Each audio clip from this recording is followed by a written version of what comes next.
હાલ સમાચાર આવી રહ્યા છે ભરૂચ જિલ્લાના આમોદ તાલુકાના રાજ્ય સરકારની ગ્રાન્ટમાંથી આમોદ નગરપાલિકા દ્વારા ખરીદાયેલી 6E1 ડિજિટલ જેસીબીનું ધારાસભ્ય હસ્તે લોકાર્પણ કરાયું। પાલિકા પ્રમુખના વહીવટથી નારાજ સભ્યોએ ગેરહાજર રહી સૂચક ગેરહાજરી બતાવી।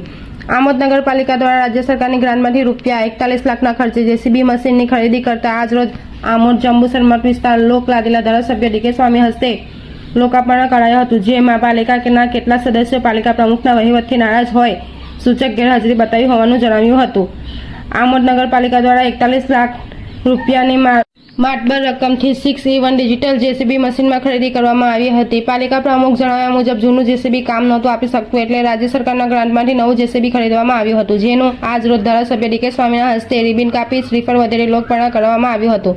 લોકાર્પણ કરવામાં આવેલા જેસીબીની મદદથી હવે આમોદ નગરના થતા ગંદકીના ઢગલા સહેલાઈથી ઉઠાવી શકાશે। જાહેર માર્ગો ઉપર અડચણરૂપી ઝાંખી ઝાખરડા ગાંડા બાવળ દૂર કરી શકાશે, તેમ પાણીના નિકાલ માટેની ગટર પણ સાફ સફાઈ કરી શકાશે। ધારાસભ્ય ડીકે સ્વામીના હસ્તે થયેલા જેસીબીના લોકાર્પણના કાર્યક્રમ પાલિકા પ્રમુખ વહીવટથી નારાજ કેટલાક સદસ્યોની સૂચક ગેરહાજરી જોવા મળી હતી।